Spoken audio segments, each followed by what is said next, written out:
Hi, my name is Roisin Duffy and I work as a tutor for the Dublin and DDLETB Adult Education Service. Today I will be demonstrating different tools and tool care maintenance, and then what NPK and different food fertilizers mean. So I'm just going to start off. For the first bit, I'm going to talk to you about different tools. So what I like to do is, I'm just going to show you now. Here are examples of two shears, okay? So you can see this one's a bit older. The point I'm trying to make is that the weight. This is okay when you're starting it for a few minutes. Great, grand, try to do something like this. But talk about a half an hour, 40 minutes. Because when you're cutting, you usually cut over your head. Okay, so what you want to remember is the weight of things, and I actually have a weighing scales here. I just want to prove that by showing you the different weights. On, ready? So this one is, does that say over a kilo? Yeah? And this one, I'll take the cover off.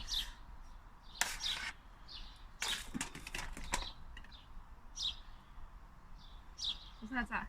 800 and something, so it's less. Yeah. And this one has a see this? This makes it a lot easier. This gliding motion here. You see that easier can you see it on the? Yeah, I can see it. The grey better? Yeah. So it just makes it easier, and it actually self-sharpens. I don't know if you can hear that noise with all the birds, but hear that that noise, that means it's self-sharpening. That's what you want to look for. Also, I'm going to show you loppers. So with loppers, this one here, I'm going to show you the weight difference. This loppers here, 771, compared to this one, 500. So a bit of a difference there as well. So with these loppers, so you have shears for lighter stuff, like this kind of stuff, perfect for shears. When it comes to a little bit thicker, you want a loppers. But don't try and ruin your shears by cutting too much. Don't try and do that, you'll only ruin them. Get your loppers. These are actually loppers that somebody gave me that are 50, 60, 70 years old. I like these as well because they sharpened really well. They took a sharpen, where the new metal is softer and weaker. It doesn't take it a sharpening that easy. But it is heavy, it's solid, it's metal. You can see the whole thing is just metal, so it's quite heavy, but it's good, handy for a quick, and it's nice and small too. Whereas this one has a crank system on it, and you can see, if I unlock it here, see, it'll actually, every time, if it's too wide for it, it'll lock and then open again and lock again, so that I don't have to, I can just try and break it. But this is, it just glides right through anything. This one is really handy, and like I said, it's super light. I'm just going to get used to locking it. So don't forget, when you use them, wipe them down. Very important. Take off the sap, anything like that that's been on this, take it off, because you'll only ruin your metal. That's why this has lasted so long. I could tell somebody took care of it. You could tell. So what you need is any sort of an oil, natural oil is what you need. So I just have an example, it's just olive oil, put that on. What it'll do is separate the water or any sort of sap from it and wipe it off with a tissue and then put it away with the oil still on it, okay? So that's those ones. I also want to show you the weight of certain things like forks. You'll be amazed how tired you get when you have a heavy fork. I mean, this I can feel already is heavy, so I'm just going to show you the weight of it now. Oh, error.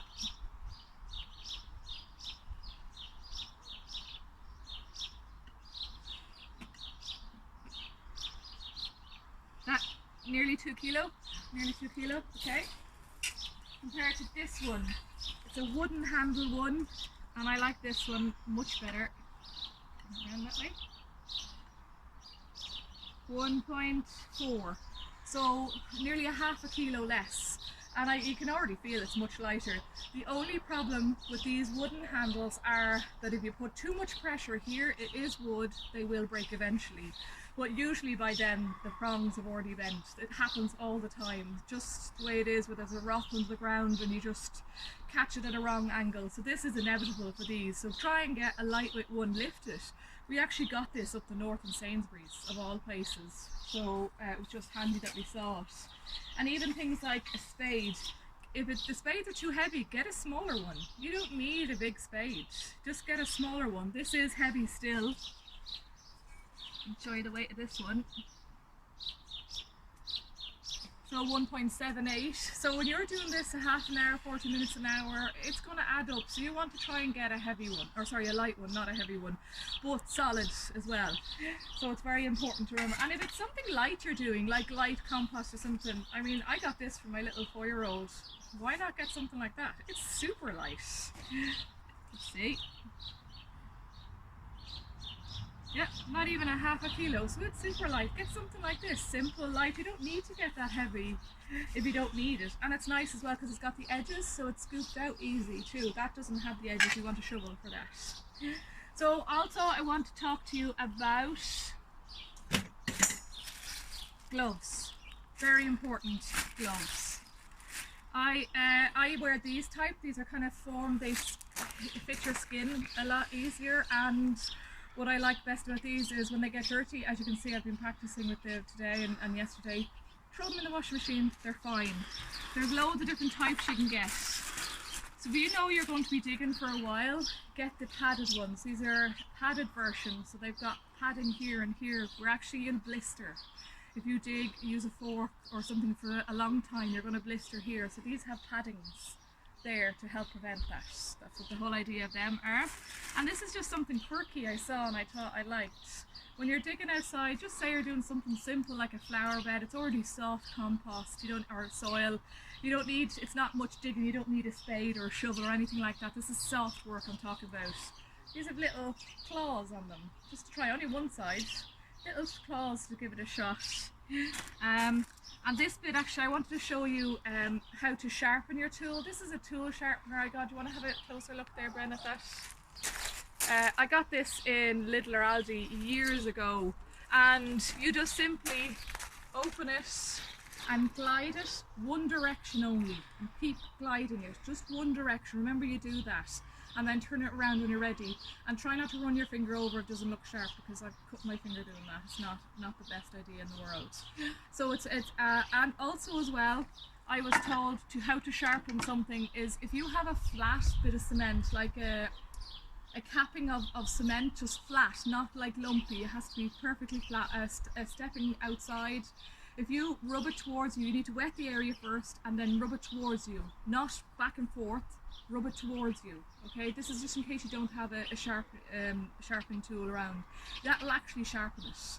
And that's what I was showed that in the Botanic Garden by one of the old school guys. So I think that's all of my tools so far I want to show you. I want to give it, quickly show you my pecs here.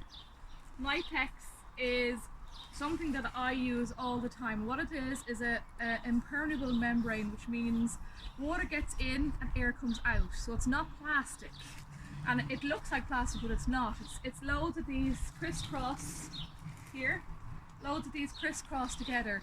And what it does is you put this on the ground, so there'll be my pecs underneath these stones here. If you want to just stand down on the stones there, there'll be my pecs under that. It lasts, it's guaranteed for 20 years.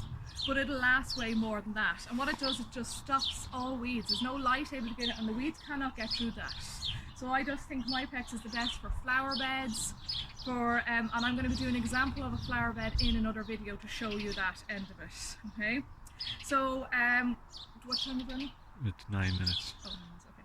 So I'm going to quickly go through. What I'm going to do is show you a few more things. I'm going to show you NPK. So NPK, if you read it on the back of you'll see it on a lot of plant foods. And I want to just discuss it really quick what it is. It's actually quite simple. These are all different, this is multi-purpose, vegetable, tomato food. These are plant food sticks. I just want to show you.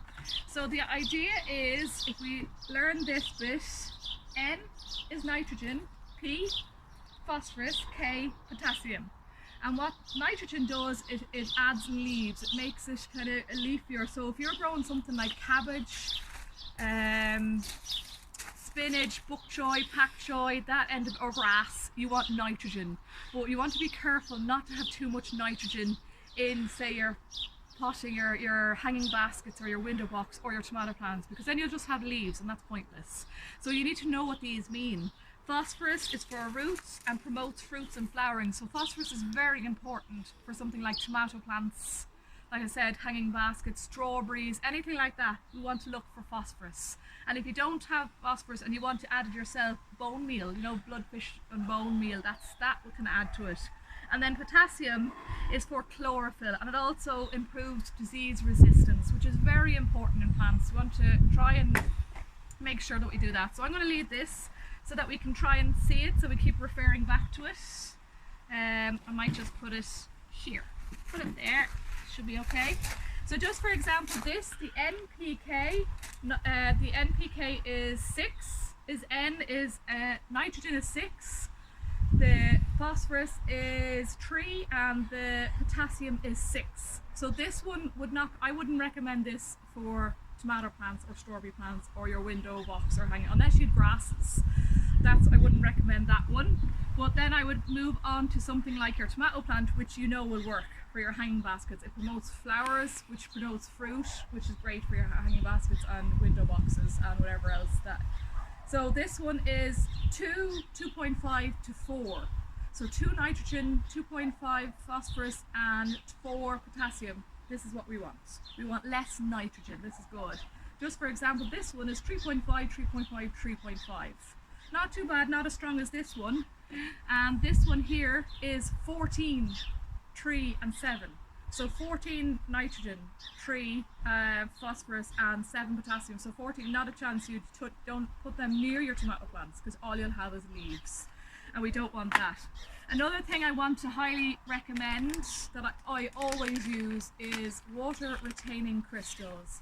And what they are, they look like salt. And have a look there. They look like chunky salt, okay?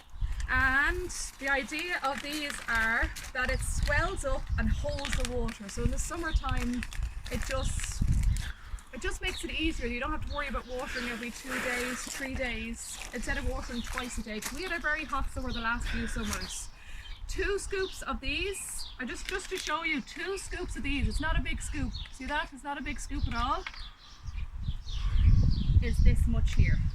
So just remember that when you're making a hanging basket. I'm going to go through that. I'm going to do hanging basket and container planting and another video. But just be aware that's 2 scoops of it. So it goes huge. So just remember that part of it. I think that, and this is rooting hormone that we already talked about. I like that.